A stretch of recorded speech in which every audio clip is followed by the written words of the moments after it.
I am super happy that my podcast session, Acting Guru, like the guru for meditation, but we're having it for acting in the whole film world, uh, is presenting us a beautiful guest. Welcome, Helene Galek.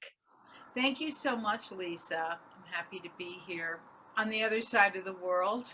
Exactly. I'm now in Copenhagen and you are in New York. I am in New York, yes. That's where Yes. I live, and so I spend most of my time here. And do you just want to briefly, from your perspective, tell us what you exactly do so everybody knows? And then I'm going to ask you a lot of questions. Okay. Well, I am an actor. I was always an actor first, and then other careers seem to seep in, and some of them are parallel. So I'm a casting director too. And I work as a freelance. So I work with the different jobs and I specialize in the indie market. And basically, what a casting director does is I sit down with the director.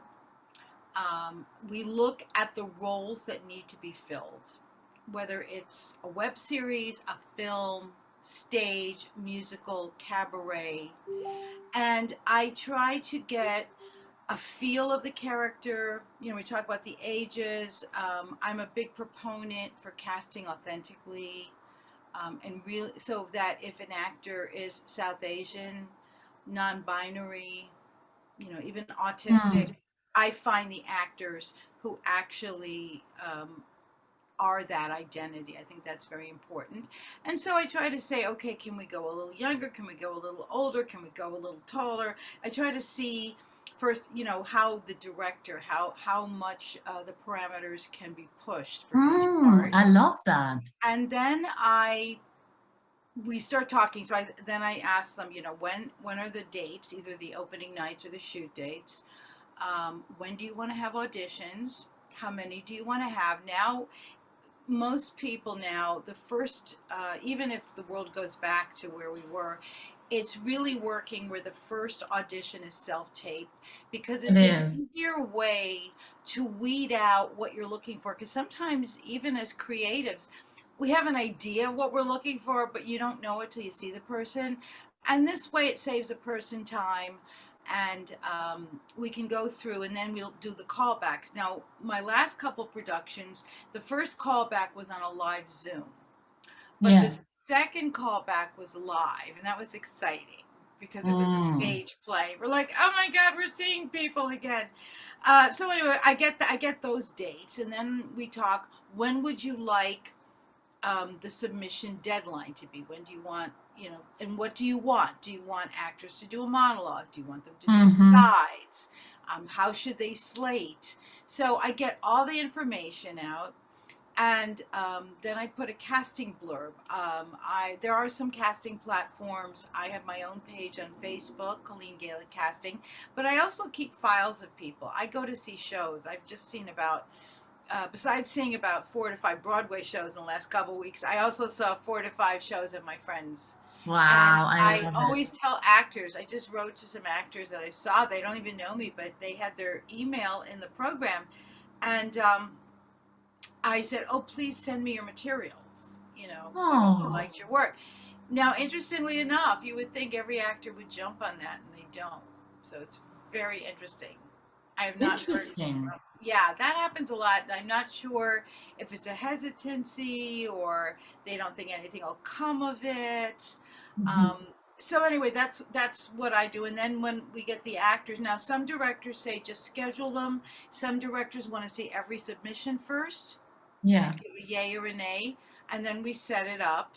And I'm the one who contacts the actors and say, here's your appointment time, here are the sides, or do a monologue again, or sing a song, and and then I sort of run the audition, whether it's on Zoom or live. But I also have, especially live, I have assistants. I have somebody welcome people in. I want, as an actor, I want actors to feel comfortable. Hmm. Not brain Yeah. surgery. It should not be torturous. Should be fun. And then if I need to have a reader when it's live, um, because sometimes I'll do the reading if I'm on tape. Oh, I I'll love that. hire them too, and that's it. And then if there's a second call back, I set all that up and I have to schedule. Sometimes you do what's called a chemistry read, where I Mm. know I'm calling you back, and let's say I'm calling another gentleman back, and we pair them. I want to see, do Mm. these people, do we believe them as boyfriend and girlfriend? Do we believe these two women as old friends? So we do that, and then the director is the one who makes the offers. And the minute he tells me that the offers are made, the actors have said yes. No, I do something that a lot of casting directors, the reason why they don't do it is they don't have time. I've got Yeah. time to write to the actors who were called back and thank them and say, I'm sorry we couldn't cast you, but please keep in touch. Because a lot of actors get mad, but when they don't hear, but most people who are working like on Broadway shows continually or television shows, they don't have time for that. And Yeah. they said, you know what the compliment is? That you got called back. Because most of Yeah. the time They when you move don't get on. cast, yeah, it's not because you're not good. It's like not working in the puzzle piece of the whole story. And we have Mhm. to remember it's the director's vision, not ours. Definitely. So Yes. that's the job of a casting director. And It sounds incredibly exciting. it's I no, I really love it. I find it just as creative as acting. And so when I'm not performing, it just I love to have this, and I just I get excited. I mean, to me, there's nothing more exciting than telling an actor they have a job, that they got booked. Like I'm so excited, like I got to cast a lot of people that I know too, and then I've met new friends, and it can work both ways. They can recommend me now as a casting person, or they know I'm an actor, they might recommend me as an actor, and Mm. relationships are so important. I love that you say that because it's So very important. much like that. It's It's looked recommending each over other. a lot, but it's because people want to work with people they have a good sense about. So even if they it's funny because I'm doing a reading with a director that I've cast 3 times. And Mhm. I was a little surprised that he called me in for this role, because we actually used somebody that I thought would fit the role better. But then I said, "Oh, Gerald, he's funny. You haven't really seen me act." And he goes, "No, I've kept an eye on you." And I guess those times I was like reading with the other actor or something. You never notice. You never know when people are noticing you. When they notice, Yeah. and that piggybacks, I'm sorry if I'm running on, but it's piggybacking on social media, to really be careful about your posts. I don't mean to get nervous about them, but look how you're talking on Mhm. social media, you know, Yeah. Very much. because That's it a doesn't great go tip. away, and it sticks in people's minds. I mean, I like to be positive, and if people ask me what I think of a play, and I wasn't crazy about it, I either will just mention what I did like, and then I'll private message them and go, when we meet for coffee. I think a lot of people are confusing coffee conversations Mhm. and party conversations in the house and putting it online, and I just don't believe that belongs there, because I No. wouldn't want. I mean, I've read I don't think I've ever read something really bad about me. I wrote something that somebody said he didn't like, and I was like, well, fine, I'm still gonna keep writing. It's like, Yeah. sorry you felt that way, but he didn't even Of know me, and I'm like, course. why would you feel the need to say that? Yeah, It's of course. We it's gotta keep going. But that's interesting. yeah. Do you wanna just how do you experience right now Instagram and all the social media? I heard from a lot of friends, and I also made the experience myself that we get jobs over Instagram. Yes, I've gotten a It's lot of casting happening. jobs all the time. In fact, I had an interview with one. Now it just so happened, I just was following up on her. I had a lovely talk with her, the producer, and she said, the director just needed 4 parts and happened to find them. And I'm like, great, But she said, I can't wait to work with you another time, because we had this nice interview. But I got that off of Facebook, and I get a lot of that because I'm in a lot of more private groups, like for theater actors or film actors or Yeah. coaches. So instead of just it putting out in the open, although that's happened too. Yes, that's where I've connected. I've I have found one time I found a producer, composer, lyricist. We went to this group, and they did this huge industry where the actors industry event where the actors audition, and they invite casting people and writers and directors and everybody. And we were just chatting, and we just exchanged cards. And she gave my card to a friend of hers. This is just from a chat, and he's Amazing. hired me 8 times. Oh And my God. we're working together now. We were doing some sketch comedy. I did a reading that she wrote, this musical. Yeah, it's amazing how that just bloomed. Incredible. Yes, it is. And Wow. Yes. yeah, And it it goes really, back and forth. People will call you for things. I got cast as a casting director, a bad one, but I always tell people I'm an actor. I don't really cast like this because of someone who knew me as a casting person. So yeah. she knew I was an actor, and she said, "Do you want to do this?" And I said, "Sure." And yeah, so you never know. I think when you have integrity in whatever you do, people will generally trust you in other areas. I love that. Yes, exactly. Yeah, they want to get to know you better. I read on your website something that really touched me.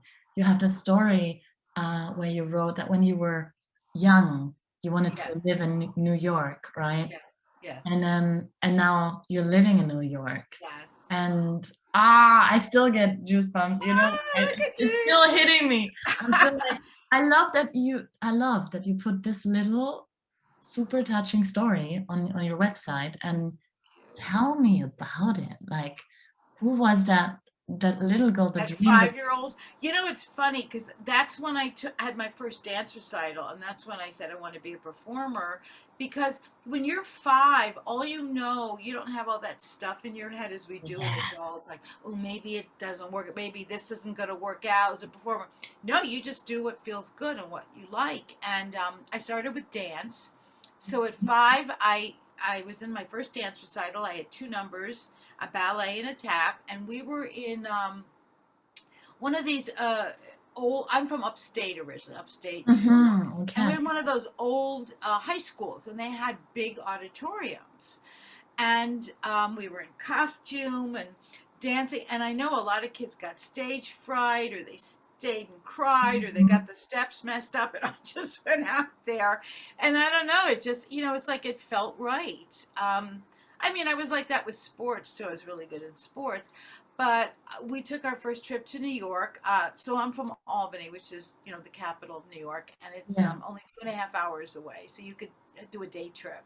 Yeah. And I just remember walking around in the streets and the lights. And at that time, the food was very different. I think everything in this country now is sort of caught up to the big cities between the internet and Yeah. cooking shows. Everybody's more aware. But in those days, you didn't have the kind of food that you find in New York Oh my God. and the big store windows. And I just said, I like this city. I want to live here. Yeah. And both of those dreams just started um, because they came sort of organically. It wasn't something I thought about. It was like Mm. when you're that young, you're like, this is what I like. Yeah, yeah. Oh, I love that you say that. I think this is something that really the audience can take away, and actors Yeah, can take away, and filmmakers as well, that but things but can the happen lesson, organically. yes, but you're right. And I was going to say the lesson is to go back to that. I'm trying to do that now. Yeah, Yes. thank you. I didn't mean to interrupt, but that's the lesson, is to go back when you were 5, and you didn't have, oh well, what if this doesn't work out? What if this? What are the dangers? What, you just went with it, and to learn at this age to go back to that feeling, to trust what feels good. I'm going to do it. No other stuff around it. This is my visualization. This is my dream. Yes, You're that's right. exactly also my spirit. Yeah. So How do thank you you, for how do reminding you, yes, me. definitely. I've been watching you. It sounds creepy, but it's No. like I've been really following you for a while on social media, and Oh, thank you. I love your posts, super honest. So because you've mentioned it so many times, Mhm. the networking, and if people trust you, it comes back to you. Let us give us some hints about what are some actors missing on, and how can we improve, that open heart, or that little inner child you seem to carry really well. Like, just give us some hints and tips. So yeah, because I think that is one of the big keys, this networking and being honest and truthful and open and all of this, right? Yes. It's interesting. When the pandemic first started 2 years ago, there is a very well known producer, casting director in New York. We have never met. I had wanted to take his class for years, could never make it. But he started a group called, I don't know if I remember it, Willing and something Open, Willing, and Able. In other words, he Mm. was talked about service and being grateful. And that comes, and when I say being of service, I don't mean volunteer work, but it's being open to the other person. So when you meet another person, and look, I've been guilty of this too. I was so intent in the past. Oh, I have to make a good impression. I have to listing my credits. I have to start doing this. But when you become comfortable with yourself, Yeah. yeah, you don't have to. I mean, they may ask you, that's one thing, but I think it's being genuinely interested in another person Mm. and really listening to them and learning from them. And as far as social media, I'm a big proponent. Well, first, I'm a big birthday person. I mean, religiously, I say happy birthday every day because it's a big deal to me. But when someone's in a show, look, Yes. right now, and I'm going to be honest, I'm not angry. I get a little worried because I'm not booking network TV, but all my friends are. Well, maybe not all, but it seems like a lot. And sometimes it's hard to Mhm. witness that because you start going, okay, what is it, my turn? How come I'm Mm. not getting it? And you're not, and it's funny, it's not that you're jealous because they deserve it and they certainly work hard, and a lot of them have been in the business. But I have every time I get those feelings like, God, I'm left out. I when am I gonna get it? Then I have to sort of do a little mind flip and go, you know what? Mm. It's gonna come. Do what is in front of you. Do your project right now, and congratulate them. Even takes 2 seconds to go, congrats, I'm so happy for you. And I think that's so important, and I do that a lot because even when I might be feeling a little less than, I go, hey Helene, how much do you like it Mm. when you post something? And Yeah.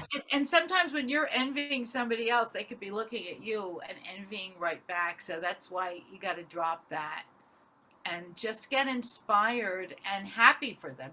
I think that's what it is. It's like taking that 1 second to Mhm. feel their joy and acknowledge it.